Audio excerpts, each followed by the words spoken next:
ঈদ মুবারক, ঈদ মুবারক। আসসালামু আলাইকুম। 2026 সালে আমাদের আরেকটা নতুন ঈদ এলো। বিশেষ করে আমরা যারা প্রবাসী থাকি তাদের জন্য ঈদটা খুবই গুরুত্বপূর্ণ থাকে। বরাবরের মতো এবারও আমার জাপানে প্রায় 14 থেকে 15টা ঈদ পার করলাম। দীর্ঘদিন জাপানে বসবাস করার কারণে জাপানে আমার একটা কমিউনিটি, একটা সোসাইটি গড়ে উঠেছে। তো যেহেতু এবারের ঈদটা শনিবার অর্থাৎ জাপানের সাপ্তাহিক ছুটিতে পড়েছে, এবার প্রচুর মুসল্লিদের আগমন হয়েছে মসজিদে। সকালবেলা ঘুম থেকে উঠেই আমি স্টেশনে গিয়েছিলাম এবং ওখানে সবাই বাঙালি একসঙ্গে জড়ো হয়ে আমরা ট্রেনে উঠি। ট্রেনের উদ্দেশ্যে আমরা রওনা হই মসজিদের উদ্দেশ্যে, কারণ ট্রেন থেকে মসজিদ পর্যন্ত আমাদের যেতে প্রায় 2 থেকে 3টা স্টেশন পার হতে হয়। তো আগে থেকে স্টেশনে আমাদের জন্য দাঁড়িয়েছিলেন প্রবাসী বাঙালি ভাই, যিনি আমাদের জন্য গাড়ি নিয়ে দাঁড়িয়েছিলেন। কারণ হচ্ছে তিনি মসজিদের কাছাকাছি থাকার কারণে আমরা তার গাড়িটাই ব্যবহার করেছিলাম। তো যথারীতি আমরা সবাই ট্রেনে উঠে বসলাম। ট্রেনে আমাদের যাত্রা শুরু। এই আমাদের স্টেশনে গাড়ি নিয়ে বসেছিলেন যে ভাই, তার গাড়িতে উঠলাম।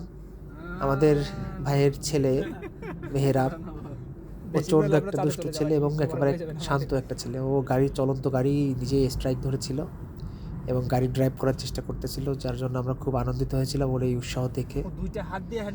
আমরা মসজিদের দিকে এগোতে থাকি। দর্শক, একটা জিনিস বলে রাখি যে জাপানে মসজিদগুলোতে নিচতলাতে হচ্ছে ছেলেদের জন্য অর্থাৎ পুরুষদের জন্য এবং দোতলাতে মেয়েদের জন্য পৃথকভাবে নামাজের আয়োজন থাকে। তো আমরা মসজিদে এসেছিলাম এবং এসে দেখলাম মসজিদ কানায় কানায় পরিপূর্ণ। মসজিদের 2টা রুম, নিচতলা পরিপূর্ণ, ওপরতলার মেয়েদের রুম পরিপূর্ণ। ইমাম সাহেবের বয়ান শুনতেছিলাম। আসলে মসজিদগুলোতে বয়ান হিন্দি ভাষাতে, উর্দু ভাষাতে, আরবি ভাষাতে, জাপানিজ ভাষাতে, ইংলিশ ভাষাতে, ইন্দোনেশিয়ান ভাষাতে, বাংলা ভাষাতে, বিভিন্ন ভাষাতে জাপানের মসজিদগুলোতে ঈদের বয়ান, জুম্মার বয়ান হয়ে থাকে। তো এখন যিনি বয়ান দিচ্ছেন তিনি একজন পাকিস্তানি ইমাম সাহেব, যিনি উর্দু ভাষা অর্থাৎ কিছুটা হিন্দি ভাষাতে বয়ান দিচ্ছিলেন। তো তার বয়ানের মধ্যে আমরা এই ভিডিওগুলো করেছিলাম।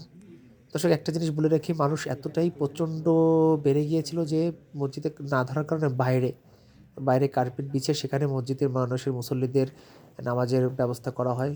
এবং জাপানের সাম্প্রতিক সময়গুলোতে প্রচুর পরিমাণে মুসল্লিদের সংখ্যা বেড়েছে, অর্থাৎ মুসলমান বেড়েছে। জাপানিজরাও এখন ইসলাম ধর্ম গ্রহণ করতেছে, যে জিনিসটা সত্যি আমাদের জন্য খুব একটা ভালো আনন্দের সংবাদ, আমাদের মনোখুশি করার মতো একটা সংবাদ যে জাপানে প্রচুর পরিমাণে মসজিদ নির্মাণ হচ্ছে, প্রচুর পরিমাণে মুসল্লি বাড়ছে, ইসলাম ধর্ম গ্রহণকারীর সংখ্যা বাড়ছে।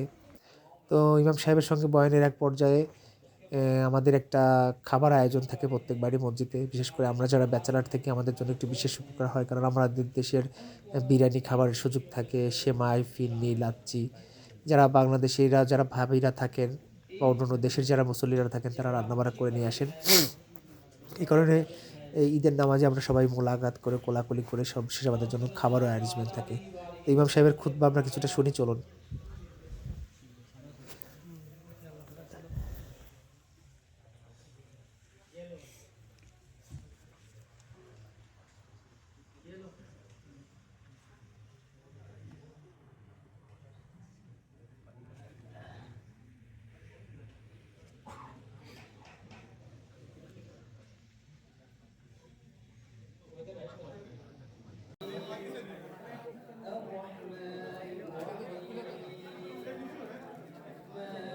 তো এখন খাবারের আয়োজন চলছে।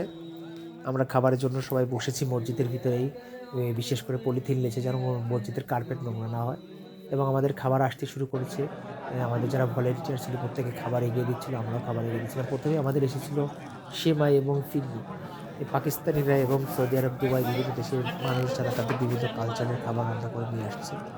তো আমরা এটা খাচ্ছিলাম এবং আমাদের জন্য বিভিন্ন রকমের কোল্ড ড্রিঙ্কস, সফট ড্রিঙ্কস, সব পানি, এগুলোর আয়োজন করা ছিল। এটা হচ্ছে বাংলাদেশের সেমাই। সেমাইটা খুবই সুন্দর ছিল এবং সুস্বাদু ছিল। এর পরবর্তীতে আমাদের আরও অনেকগুলো মেনু ছিল। এই যে আমাদের যে বেলাল বা অন্যান্য যারা আছে বাংলাদেশের ছেলেরা, ইন্দোনেশিয়ান ভাইরা, এরা খাবারের জন্য ভলেন্টিয়ার হিসেবে দায়িত্ব পালন করতেছিল। তো আসলে আমাদের ঈদটা, এই যে আমরা যারা বাঙালিরা মিলিত হই, এই বাঙালিদের মিলিত হওয়ার সুযোগ খুবই কম জাপানে। এতটাই ব্যস্ত থাকে প্রত্যেক মানুষ, কারোর সঙ্গে কারো দেখা করার কোনো রকম সুযোগ থাকে না।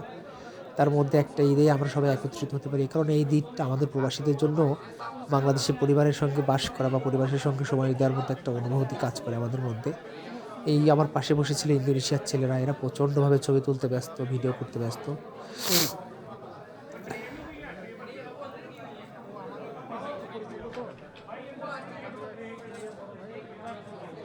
ইন্দোনেশিয়ার ছেলের বক্তব্য শুনে আছি আমরা আরবিতে। Selamat Hari Lebaran. Doko karakimashita. Indonesia karakimashita. Chotto eigo deite. Where are you from? I'm from Indonesia. Assalamu alaikum deite. Assalamualaikum warahmatullahi wabarakatuh.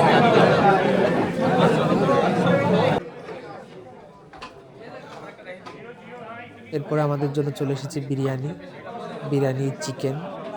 আমরা বিরিয়ানি আমাদের অনেকগুলো ছোট ভাই বছর জাপান এসেছে, প্রায় 12 থেকে 14 জন, যে সামনে যারা বসেছে এরা কিছুদিন আগেই জাপান এসেছে। এদের জন্য জাপানে একটা অন্যরকম অনুভূতি যারা প্রথম আসে। এই বিরিয়ানিটা দেখুন, একেবারেই স্বচ্ছ চিকন যে লম্বা চালগুলো আছে সেই চালের বিরিয়ানি। তো আসলে এই আমরা যারা ব্যাচেলার থেকে আমাদের জন্য আসলে এক প্রকার পরিবারের সঙ্গে বসে খাওয়ার অনুভূতিগুলো কাজ করে আমাদের এই যে জনি আছে ভিডিওতে, আতিক আছে, অন্যরা যারা আছে, এই যে পাকিস্তানি ভাইয়েরা প্রচুর রান্নাবান্না করে নিয়ে এসেছে। দেখুন প্রচুর খাবারের আয়োজন এখানে, মানে আরও খাবার থেকে যায়, প্রত্যেক বছর প্রচুর খাবার থেকে যায়। তো এই যে জিনিসগুলো বিদেশের মাটিতে আমাদের কথা চিন্তা, দেখুন কত খাবারের আয়োজন। সবাইকে দেওয়ার পর আরও 2টা দেখেছি, বাইরে এত মানুষ হয়েছিল যে প্রচুর মসজিদে লোক ধরেনি।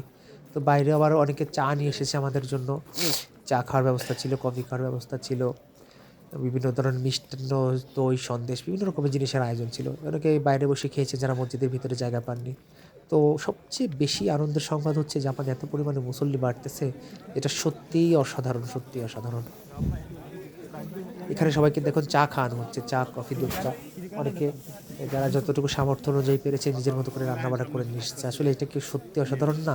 মুসলমানদের একটা আতিথেয়তা। ধন্যবাদ সকলকে।